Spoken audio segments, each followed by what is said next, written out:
Hey, Cudahy to all my friends and relatives in four directions. This is Robert Pilot of Native Roots Radio presents I'm Awake. I'm here to ask you for your support. Finding honest Native-centered news is not easy, but with your support, we're able to provide accurate information about Standing Rock, Line 3, treaty violations, and COVID-19 in our Native communities. Please visit Native Roots Radio Network on Patreon and donate if you can. That's Native Roots Radio Network on Patreon. Pinigigi, and thank you for your support.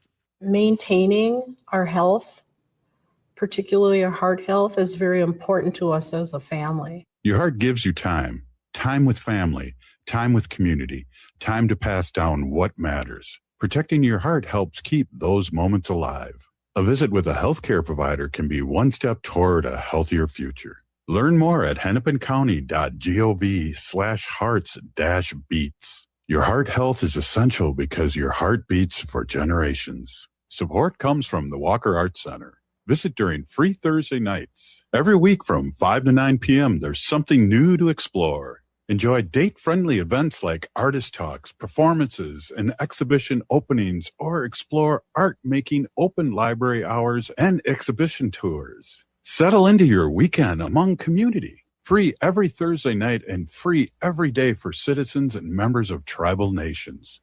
Learn more at walkerart.org. The city of Minneapolis is now on Native Roots Radio with Minneapolis AIR. AIR stands for American Indian Relations. Guest host Christine McDonald talks to people about important things affecting the city's Native communities. Minneapolis AIR dives into topics like public safety, public health, elections, and so much more. Tune in to Minneapolis AIR on Native Roots Radio from 5 to 6 p.m. on the second Wednesday of every month, right here on AM 950. There's a powerful story being shared at All My Relations Arts in Minneapolis. Unchi Said So, a solo exhibition by Danielle Seawalker, brings forward Native stories shaped by collective identity, generational knowledge, and teachings passed down through community. Through bold color and portraiture, this work honors the significance of grandmothers in Native culture while reflecting the idea that sovereignty begins at home. On view now through June 6th. Plan your visit today at allmyrelationsarts.org. With your AM 950 weather, this is Adam. 67 and mostly cloudy skies today. For tonight, clouds taper off and a low of 39. And for tomorrow, sunny and a high of 71.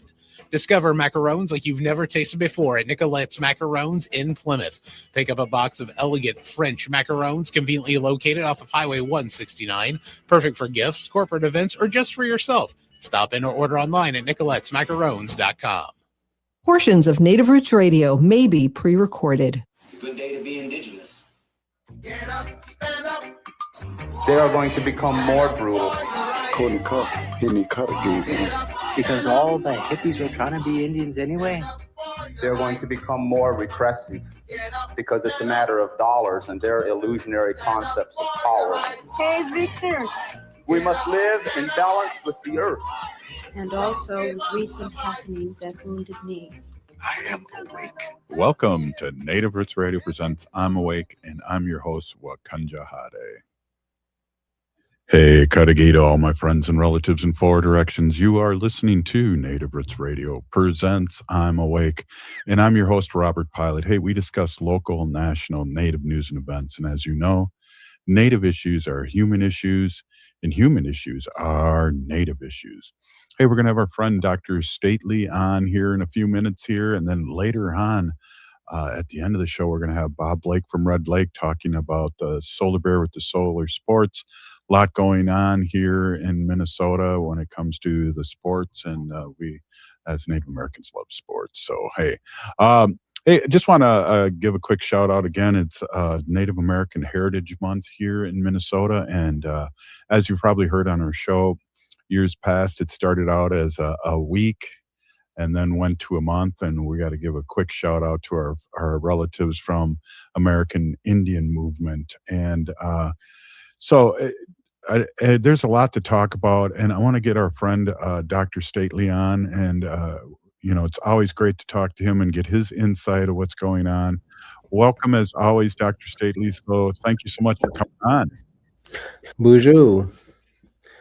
Hey, sorry I'm here a little bit late. What's going on that I need to know about? What do I Hey, know? no, I was going to ask you that. I've been kind of busy working today, so trying to get a magazine together. Oh, wow. Oh yeah, there's that. That sounds exciting. Yeah, it Your is. new initiative. Yeah, it's cool. Yeah, it really is. I'd love to get a article from Native American Community Clinic in this next edition. It's going to be in June, and that's kind of the 10th anniversary of Standing Rock, and also 150th anniversary of what our white allies like to say is Custard's last stand, and so it's a big month this year. Did you say Custard's last stand? Yes, That's because I'm funny. hungry too. Oh wow! Yeah. It's the only one I like. No, I'm just kidding. Yeah, no, I mean, we would be happy to contribute a article of some type to the magazine. I'm not quite sure what that would look like. We are in the Well, process of getting ready to open our new building soon. So yeah. Well, the theme's going to be resistance. With these anniversaries and how we've resisted. oh, And I love I that. think Yeah. Native American Community Clinic is a great example of resistance in a good way. Yeah, for sure. I mean, like, I tell people like the community, when we talk about our story of how we sort of started, and this is a story that I inherited. I wasn't here living in the Twin Cities at the time Native American Community Clinic was started. I was living on the West Coast at the time. So 2001 is, I think, when that process started, and we were established and opened our doors in 2003. But we were born out of resistance. Handful of providers and a couple of staff from the Indian Health Board were not satisfied and happy with the way things were working at that organization at that time in history, and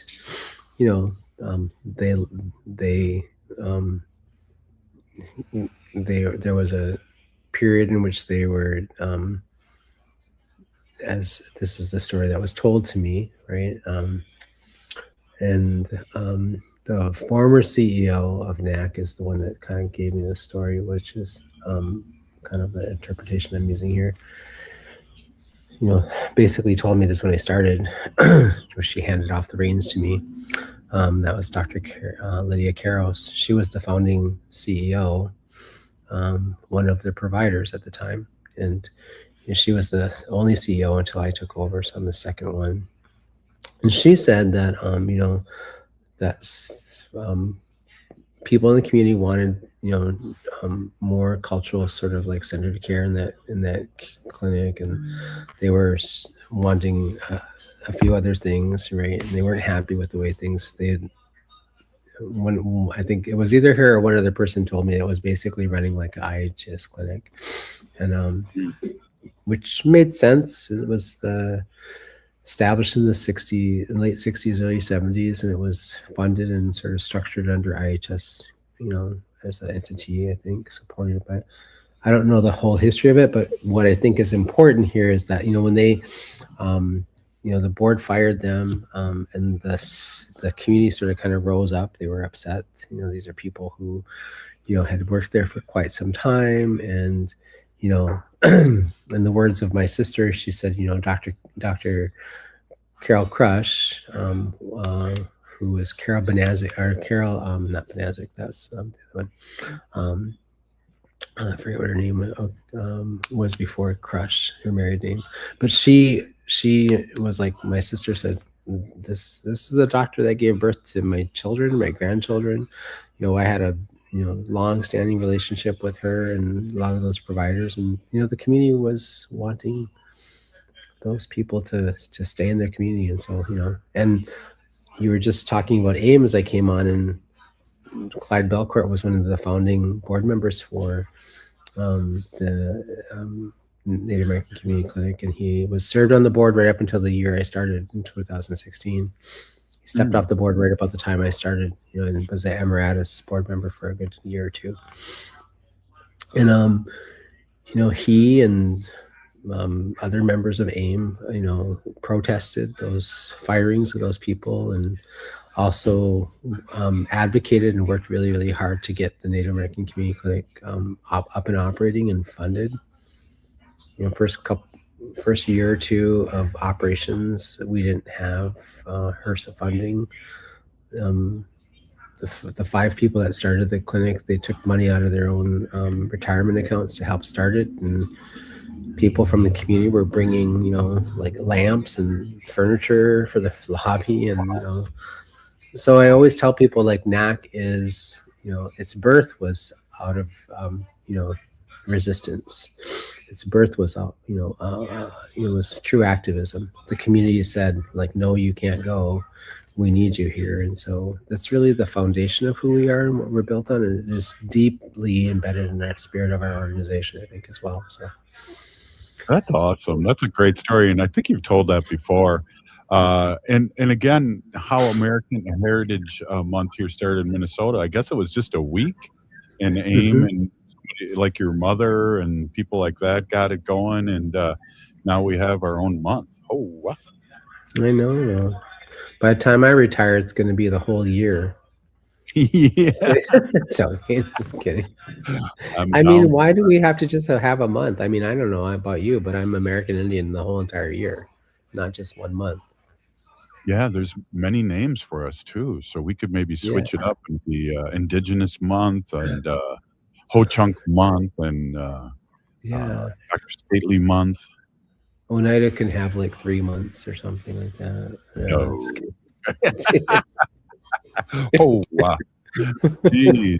Well, we got a minute left here in this segment, and I'm just always I just when you're on, it's really cool because we're uplifting what's happening in the community, and especially in what I don't want to say your job, but what you do for the community is uplifting. I'm sure it's sad at times, but it's also uplifting, and it's something that is really exciting. And that building that you're building is just going to be a beautiful example of resistance here in the community. And I'm just always, when I'm on Franklin, which, believe it or not, I'm a lot on Franklin a lot, I see your building. Yeah, well, thank you. I really appreciate that. I think the other thing I always tell my sons, and I think of it for myself as well, for young Native people, I tell them, like, everything that we do when we're out and whether we do it in private or whether we do it publicly is an act of resistance. We're not supposed to be here. The colonizer intended for us to be gone, generations ago. So every single time we're out and about living our lives and being Indigenous and proud out loud, that's an act of resistance. So absolutely. Hey, we're going to take a lot of things. We're going to take a quick break. We're with our friend Dr. Stately, Native American Community Clinic, and you're listening to Native Roots Radio. Discuss local, and as you know, Native issues. Heart health is more than just the physical well-being. It represents like a foundation of vitality, resilience, and the ability to live fully. Your heart carries stories of resilience, love, and survival. Caring for your heart means honoring yourself and the generations before and after you. It means protecting your ability to gather, laugh, and be present. Learn more about your heart health at hennepincounty.gov/heart-beats, because your story matters and your heart beats for generations. Oh, this is Robert Pilot. For Native relatives, healing is more than just sobriety. It's reclaiming Indigenous masculinity as a sacred, balanced force. Join Hunter Thundercloud for Native Roots Radio presents Controlled Fire. We explore how personal recovery uplifts our communities. It's time men step back into roles as mentors and spiritual leaders. Recovery is collective, and it starts with us. Tune in the first and third Wednesday of every month at 6 p.m. for Native Roots Radio presents Controlled Fire. Let's tend the fire together. Support comes from the Walker Arts Center. Visit during free Thursday nights. Every week from 5 to 9 p.m., there's something new to explore. Enjoy date-friendly events like artist talks, performances, and exhibition openings, or explore art-making open library hours and exhibition tours. Settle into your weekend among community. Free every Thursday night and free every day for citizens and members of tribal nations. Learn more at walkerart.org. This is Chase Iron Eyes announcing a new show on AM 950, the progressive voice of Minnesota, powered by Native Roots Radio. The show is called Native American Patriot Talk Radio. What will we do on the show? We are going to explore and dive into the source of American constitutional sovereignty, the intersection of Native American and legal issues. Find us the first and third Tuesday of every month at 6 p.m. on AM 950. I'm Lieutenant Governor Peggy Flanagan, and I want to be your next United States Senator, and you are listening to Native Roots Radio. Welcome back to Native Roots Radio presents I'm Awake, and this is Robert Pilot. Hey, welcome back, everyone. We're with our friend Dr. Stately, Native American Community Clinic CEO and president, and just all-around great guy. Dr. Stately, I don't know if we've talked, you and I have talked about this flag deal here, and I wonder what kind of insight you have, or is it something where it's just, you're busy doing good work and you don't need to really get down this rabbit hole? But I personally really get upset when I see one in my neighborhood, one of those old flags. Which flag are you talking about? The state flag. Oh, the state flag. Yeah. The one that people are not happy with the new one. Yeah. Right. They'd rather have some people the old racist flag that, depicts displacement of indigenous people, and also that rotten poem that came along with it that basically saying bye-bye to the natives and see you later. And so I like the new flag. And so it really just makes my blood boil when I see, in my really pretty progressive neighborhood, I see one every once in a while, and it just goes, well, I know where they stand. It's their Confederate flag they're flying. They're not standing for Native people, and they say it's looks like a Somali flag, and just on and on. Yeah, I mean, I have all kinds of feelings about that. So I live in Prior Lake, so I have probably neighbors who feel that way. Thank God over the years since I moved here, Prior Lake is becoming more of a purple city, and Scott County is actually becoming more of a purple county than it's been in the past, because I would have had to have moved a long time ago. So, but I just think one of the things that I think is challenging is, and I've heard the arguments from all sides, right? One of the things that people are really upset about and they complain about is that, that we should have put that flag to a vote, right? Like a ballot or something, put it on the ballot during a regular election cycle, as though it was something running for office. They were upset that, the legislature got to vote on it and determine, what the state flag was going to be. And there's a problem I have with some of that thought process, which is one, having an entire state of people who are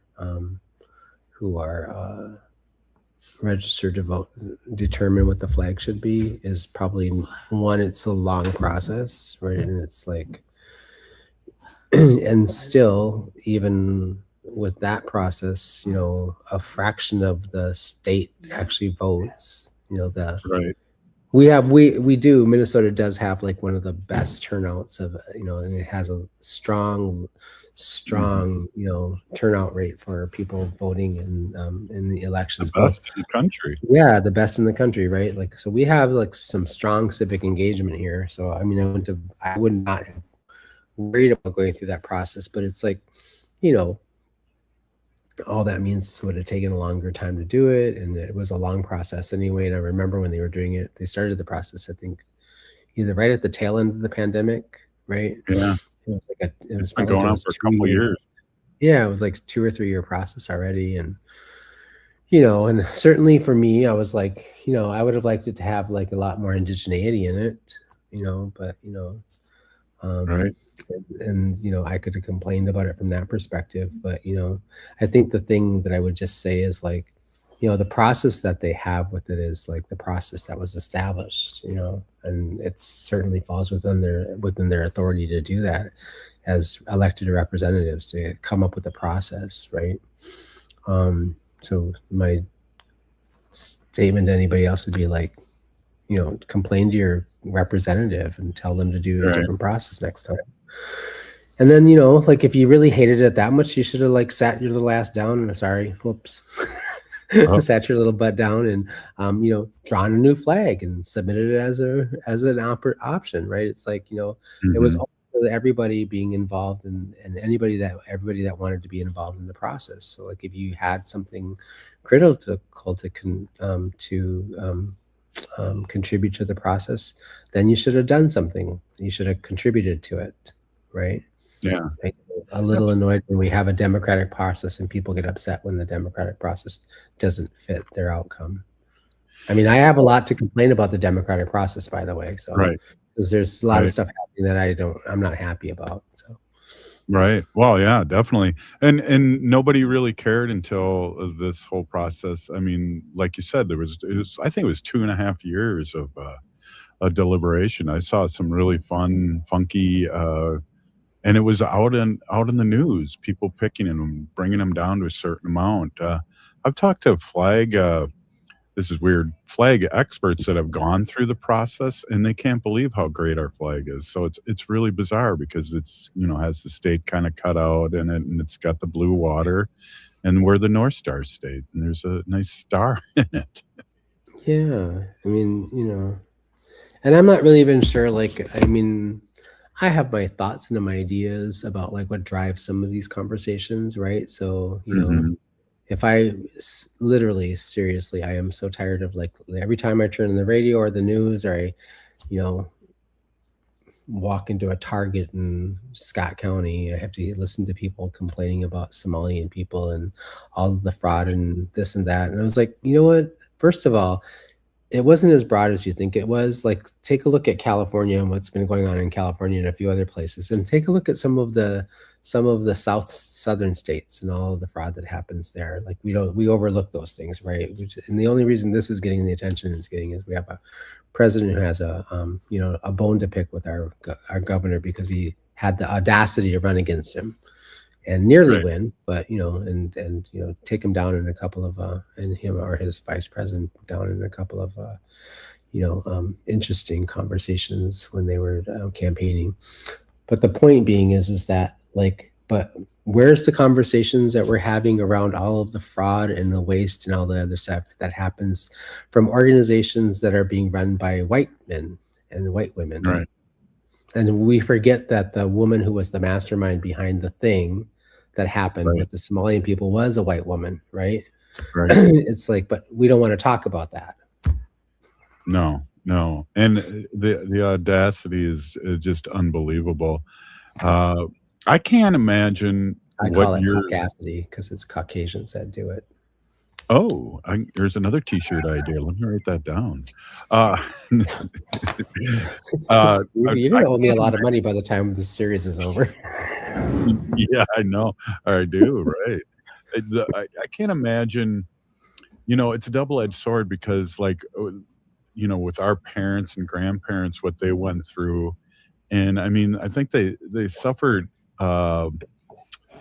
quietly. And we have a voice now, and our young ones need to have a voice and call out things.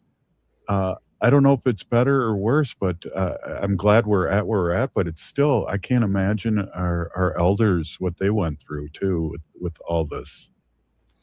Well, the thing that was probably different for us than it's different for our elders is that we didn't have to have these conversations in basements like my mom's house when AIM was started. AIM when they first started, before they sort of formed formally and became what they are today, or even what they were in the late 70s, early 80s. They had to sort of meet underground and do a bunch of other things and meet in people's basements and be quiet because, I mean, I think the thing that's problematic, I think, about today is that, you know, young people and a whole group of people who are, you know, I think 40 and younger, I would say 40 and younger, right? They didn't grow up in a time when there were things that were happening like Watergate. They didn't grow up at a time when, you know, there was all this, you know, in the 60s and 70s when like I mean, it's happening now, but I just don't think people pay attention to it, right? The amount of like involvement that the federal government, like the CIA and the Department of Justice and the FBI have, and like, you know, surveillance and looking into things and those kinds of things, and getting involved with, you know, the outcomes in elections and all those other things. That stuff was happening in the 60s and 50s and 60s. We just don't talk about that. And in this generation, they don't have amnesia because they didn't live through it to remember it. But there's a whole lot of people that are our age and a little bit older.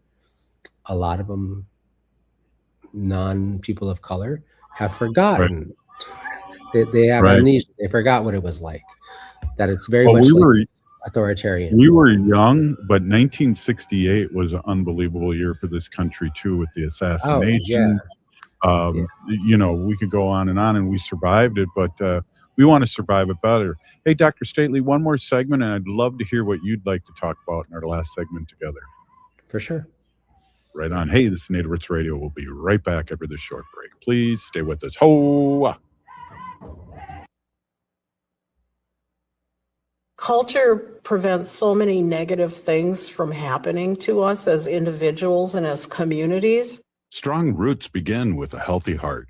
For Indigenous women, heart health is part of caring for community, culture, and future generations. Even small steps can help protect what matters most. Discover ways to support your heart at hennepincounty.gov/hearts-beats, because your heart beats for generations. This is Chase Iron Eyes announcing a new show on AM 950, the progressive voice of Minnesota, powered by Native Roots Radio. The show is called Native American Patriot Talk Radio. What will we do on the show? We are going to explore and dive into the source of American constitutional sovereignty, the intersection of Native American and legal issues. Find us the first and third Tuesday of every month at 6 p.m. on AM 950. The city of Minneapolis is now on Native Roots Radio with Minneapolis AIR. AIR stands for American Indian Relations. Guest host Christine McDonald talks to people about important things affecting the city's Native communities. Minneapolis AIR dives into topics like public safety, public health, elections, and so much more. Tune in to Minneapolis AIR on Native Roots Radio from 5 to 6 p.m. on the second Wednesday of every month, right here on AM 950. Hey, it's Robert Pilot from Native Roots Radio. For a meal that feeds your soul and health, check out Gatherings Cafe. Located in the renovated Minneapolis American Indian Center, Executive Chef Vernon Defoe and team serve up incredible indigenous flavors. Gatherings Cafe has amazing bison tacos featuring lean protein from native wise, corn tortillas, and homemade sides. It's fresh, local food rooted in ancestral knowledge. Stop by for breakfast or lunch. That's Gatherings Cafe, where tradition meets innovation. There's a powerful story being shared at All My Relations Arts in Minneapolis.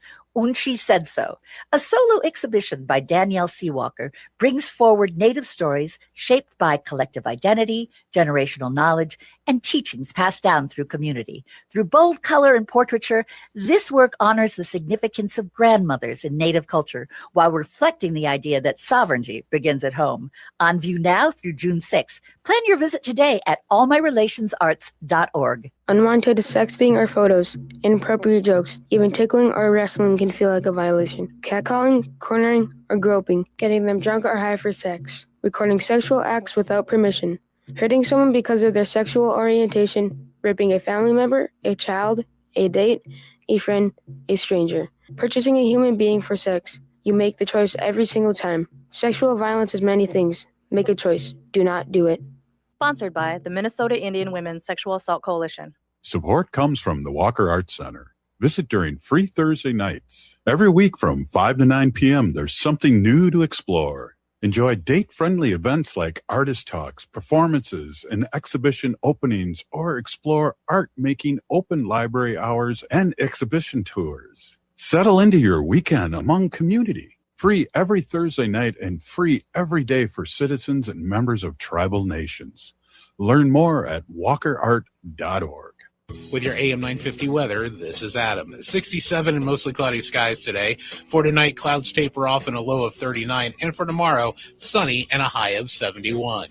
Discover macarons like you've never tasted before at Nicolette's Macarons in Plymouth. Pick up a box of elegant French macarons conveniently located off of Highway 169. Perfect for gifts, corporate events, or just for yourself. Stop in or order online at nicolettesmacarons.com.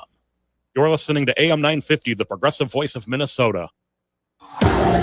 You're listening to Native Roots Radio. I'm Bobby Wilson. Welcome to Native Roots Radio presents I'm Awake, and I'm your host, Wakanja Hade.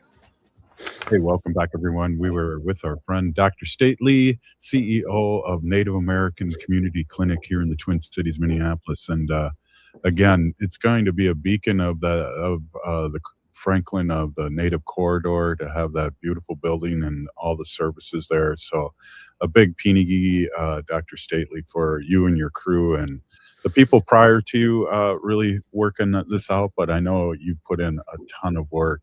Yeah, I'd love to have you talk about what you want to talk about. And I think it was really fun last time you were on. I was kind of quizzing you about being editor of the Circle. There's other things that you've done over the years too. Let's talk about what you want to talk about. I was like thinking, like when you asked that question, I was like, oh my God, that's like 40 years ago, practically, or 30 some years ago. Yeah, it was brought back old memories. I think a couple things I want to talk about, it would be probably things like that are really important in the healthcare field, which is where I work. You know, one of the biggest challenges that we have confronting us here within just a few months, you know, we're talking at the beginning of 2027, you know, there has been this administration, the federal administration has done, you know, a tremendous job at, you know, just tearing apart, you know, things that have been in place for decades, you know, and they continue to do things through their strategies to really impact our ability to even do things like win elections, right? The Voter Rights Act was significantly diminished in the Supreme Court decision last week. That's going to have real world impacts for us as Indigenous people and also people of color and communities where we are struggling to hold on to some seats and things like that. But also, I think, you know, it's a clear and a clear example, and it's a clear indication of where we're headed as a country, especially from the perspective of like if you're not paying attention to these things and you're not engaging in the civic process and you're not engaging in you know, voting when you can, going to your local caucuses, those kinds of things, showing up and being sort of like, you know, doing everything you can. I mean, you know, anything from like, you know, giving $10 to a campaign that really matters to you, to like showing up someplace and using your voice to talk about these things. They have decimated healthcare and healthcare services. I mean, I think one of the things that you think about now is like, you know, just the impact of like what the administration has done to the health and human services sector at the federal level, right? They decimated the CDC and they took so many of those career, you know, specialists that sort of know infectious disease and know it really, really well and can anticipate things like worldwide pandemics and how to avoid them and those kinds of things and how to manage them have, you know, are gone. And that's puts not just Indigenous people's health at risk, but everybody's health at risk. But as we saw in the pandemic, Native people were dying at higher rates of things, right? So, in the space where I do my work, which is health outcomes for Native people in the Twin Cities, if not across the United States. We have some of the worst health outcomes and the worst things that practically anything and everything you can that you can and that you do measure. The federal government and the state government measures a lot of things, and we perform the worst on all of those things as outcomes.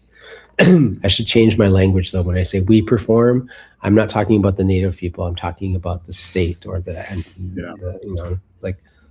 as a society, we continue to sort of marginalize and invisibilize and dehumanize our Indigenous people, and that comes out in the form of all kinds of conditions that are health related, social related. We have some of the highest rates of houselessness in the state, right here in the Twin Cities as well. And that's not something that's new or unique. It's been happening for a very long time. I was I gave a talk on Friday afternoon at a summit called it was the inaugural summit that Hennepin County Medical Center, Hennepin Healthcare, right. I was going to ask you about launched. Was called the LTTL, the Land of 10,000 Lakes, and it was a symposium on whole person well-being and the like. And they asked me to talk about pain and pain and chronic pain, and it was focused around a lot of the conversations were focused around pain and pain management. And I, in my talk, talked about chronic pain, and my whole talk was all about what we don't know about chronic pain, and certainly from an Indigenous lens, right? And I talked about how the most painful thing for us as Indigenous people, probably the most unimaginable pain, is for us to be ostracized from our families or from our communities or from our nations. Historically, traditionally, there was, death was better than being thrown out of your community and sent to live somewhere else in the middle of nowhere by yourself, right? Mm-hmm. So, but that's what I think about when I think about the people living underneath the bridges that I drive by, and I stop, and if I have a few bucks, I'll give it to them. If I have some food in my car or whatever, I'll give it to them. And I think one of the things that we have a habit of doing in our society is we make individuals responsible for the conditions of their lives as though they have some power to actually change those things, and not recognizing that systems and structures are responsible for people being houseless. The structures and systems are responsible for people having widespread addiction at the scale and the level that our community has. We don't recognize that those things are true. We like to look past those things. And so in my talk, I talked about, these are the things that we focus on. I had a slide that talked about the syndemic, the things that are sort of in our community right now. HIV and infectious disease, hepatitis C is part of that. Opiate use disorder, houselessness. But what you don't see in the background is the deep poverty, the structural racism, all of the other things that make people invisibilized. And there's nothing more painful, I think, for Indigenous people, and I would say probably every human being. But we don't acknowledge, when you have wealth, you can ignore some of those things. But if you are living in deep poverty, it hits, and it hits hard. And that's the idea of not belonging somewhere, not feeling like you have a place. And that's, I think, just those are the really important things to be talking about. And we have a federal government that is doing everything it can to make us even more marginalized and more invisibilized and more defeated. So it's important that we show up, and it's important that we speak out, and it's important that we use our voice in every capacity that we can, and go to the polls and vote, because those things do matter. They do matter tremendously.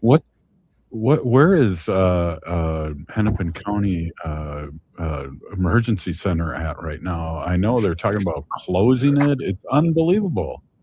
That would be, I think currently right now they're in the process of negotiating with the county. The counties are negotiating with the state, and and trying to figure out how to,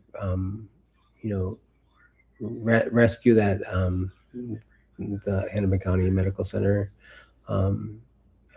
from closing, because they're the largest safety net hospital, not just, and they don't just serve Minneapolis or the Twin Cities, they serve the entire state, and they also serve their region. So that, we have one of the best trauma centers in the country at Hennepin County.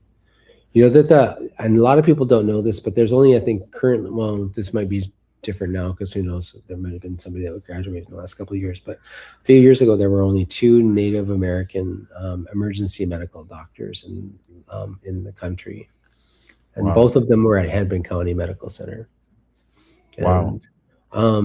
And so part of it is like recognizing the resource that is to the community, but also to the city and the state, the city, the county, and the state. Like, it's going to hit the entire region pretty hard if that thing closes, right? Because they're a safety net hospital that a lot of people from a very large region depend on them, and so it's important that we try to find a way to bail them out and help and support them. What are we going to do about health workers when they cap the student loans at $100,000, like they've done or they're doing? Who can become a doctor with $100,000 loan? Only very wealthy white people, probably. Yeah. It's very problematic. I mean, I think that I would hope that people recognize what's going on. I would hope that people would start to see, like, what this administration is doing. And Rachel Hill was correct. It is the best trauma center in Missouri. I mean, they have a lot of work to do. That's for sure. I'm not. That's not an untrue statement. And one of the things that I think that I had a challenge with was with the Hennepin County Medical Center was, like, I was on the community advisory board for 4 years when the last CEO was there, Jennifer DeCabellis, and I knew Jennifer before I went there to be on the community advisory board, before I was invited to there. I enjoy Jennifer. I think she had a good heart and she had a good head. She worked really hard to, move the organization in some better places. She was the one that hired the director for equity, who her husband and her live out here in Prior Lake, by the way. And one of the things that I would say is that, was disappointing for me, as soon as the new CEO was hired, they cut the community advisory board. They were like, they took the and then the county board of commissioners. I mean, I love Angela Conley as my commissioner for Minneapolis, South Minneapolis district. But the county commissioners are probably not necessarily the best people to be overseeing a medical center. I don't think a lot of them have medical degrees or medical experience. I have a lot of it. I don't feel confident being the person that would take on that responsibility. But I would say that one of the challenges is that, it does need a lot of restructuring, and it needs, but it also shouldn't just be closed down because it's, because they're underwater. There's a reason we're financially underwater now, over the lack of investment for the last several years, even before the pandemic, but the pandemic really made things much harder. And coming out of the pandemic made it even, twice or doubly as hard, if not 3 times as hard, to sort of operate a health center. So I would just say, like, recognizing that there's a trajectory here that is, been in place for a while, and we didn't take care of it before now. And now here, like everything, like, if you don't take care of the fire that's on your doorstep, your house eventually burns down. And something's been on their doorstep for a while. Dr. Stately, thank you so much. A big peeny Gigi for coming on, as always. Your insight's so valuable, and I appreciate you so much. Thank you so much. Thank you. I appreciate it. Have a good night. Okay. We'll talk to you soon. Up next, Bob Blake from Red Lake, Solar Bear with the solar news and sports. Ho!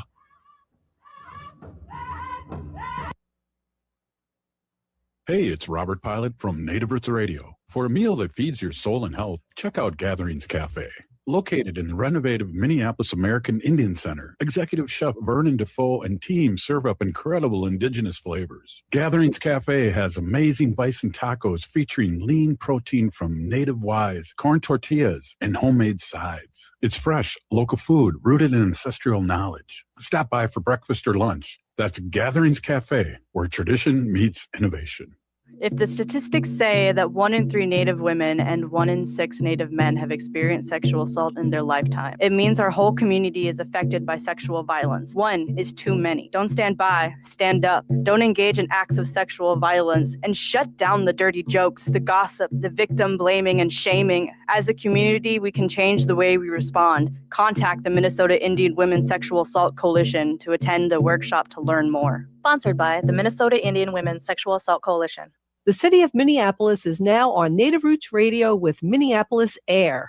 AIR stands for American Indian Relations.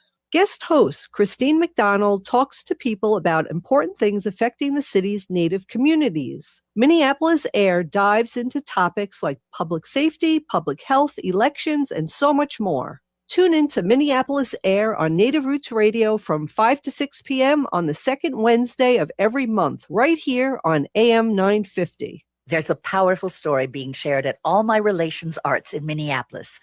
She Said So. A solo exhibition by Danielle Seawalker brings forward Native stories shaped by collective identity, generational knowledge, and teachings passed down through community. Through bold color and portraiture, this work honors the significance of grandmothers in Native culture while reflecting the idea that sovereignty begins at home. On view now through June 6th. Plan your visit today at allmyrelationsarts.org.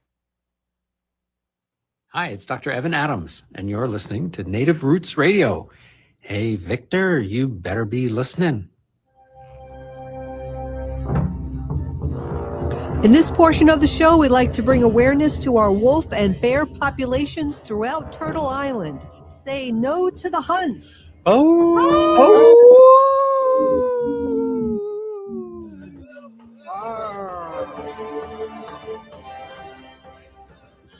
Oh, welcome back. This is Native Roots Radio. We're with our friend Bob Blake from Red Lake, the Solar Bear with the Solar News and Sports. A lot going on here.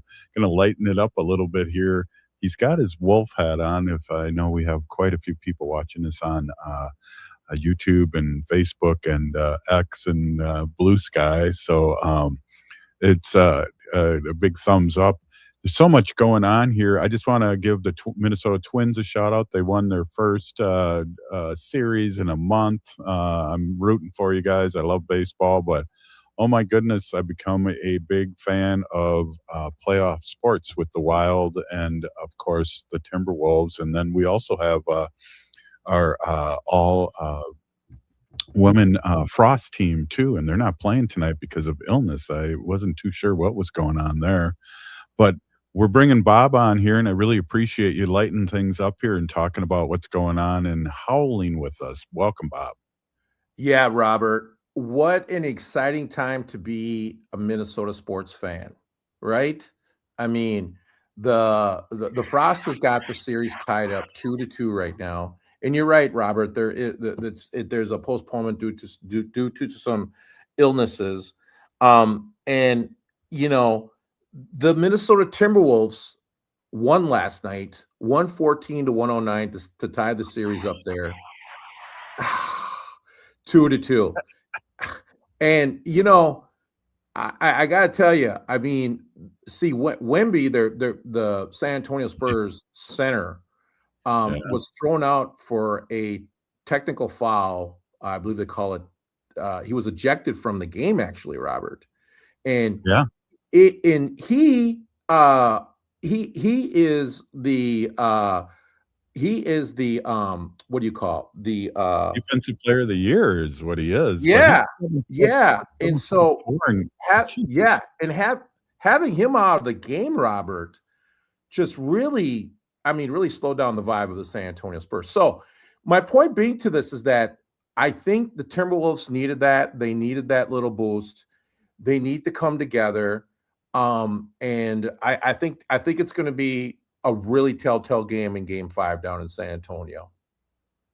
Yeah. Well, I'm really happy that Anthony Edwards seems to be at least at 80, 70%, and he had a heck of a game. And when you clear out the big tall guy, you can go in for those shots. You can get close to the rim, as they say, and that was one of the interesting things that I could see.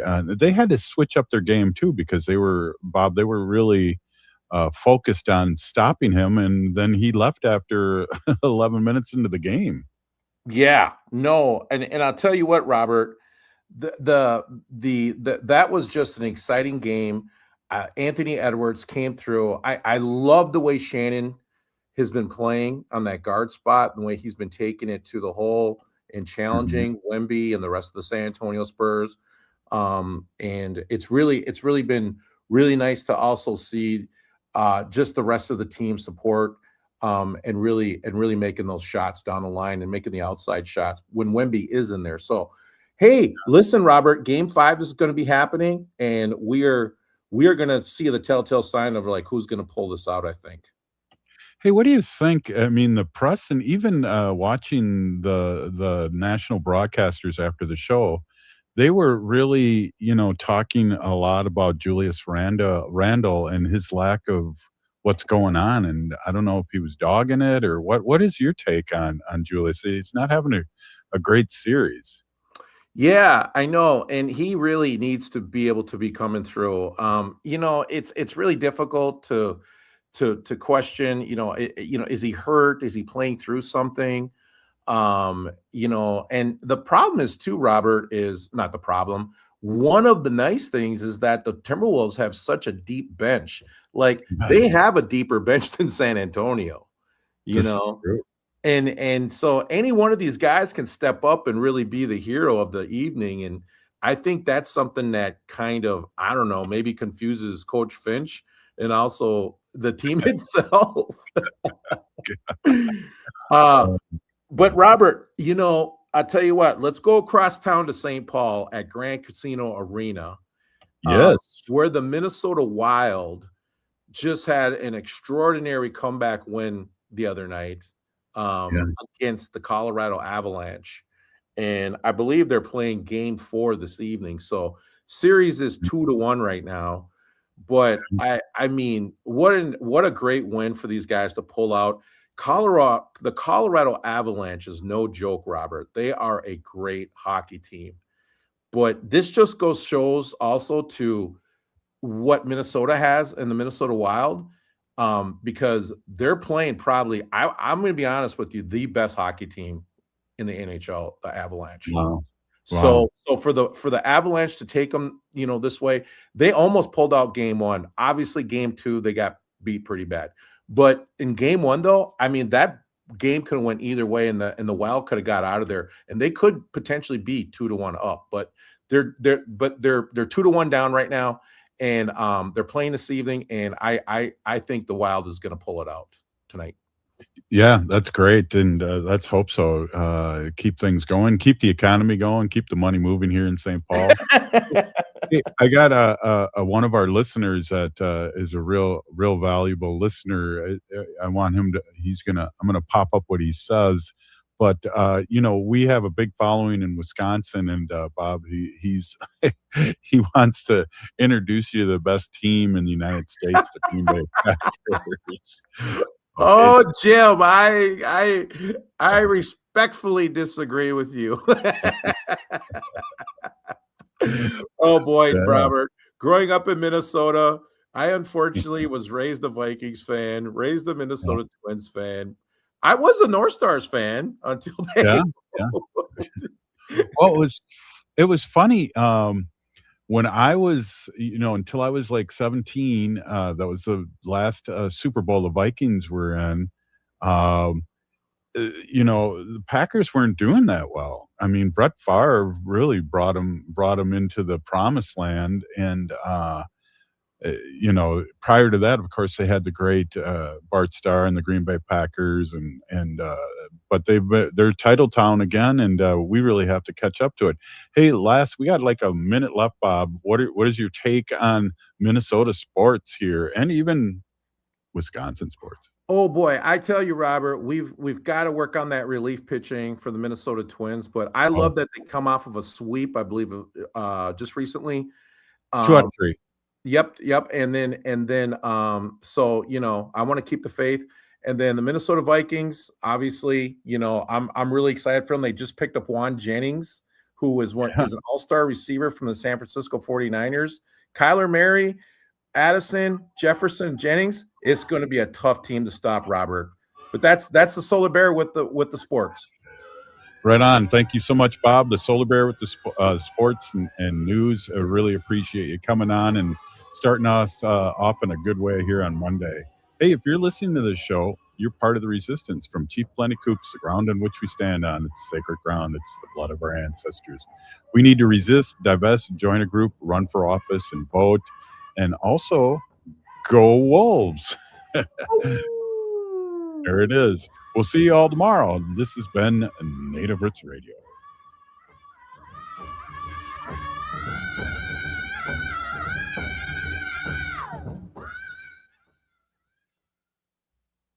Maintain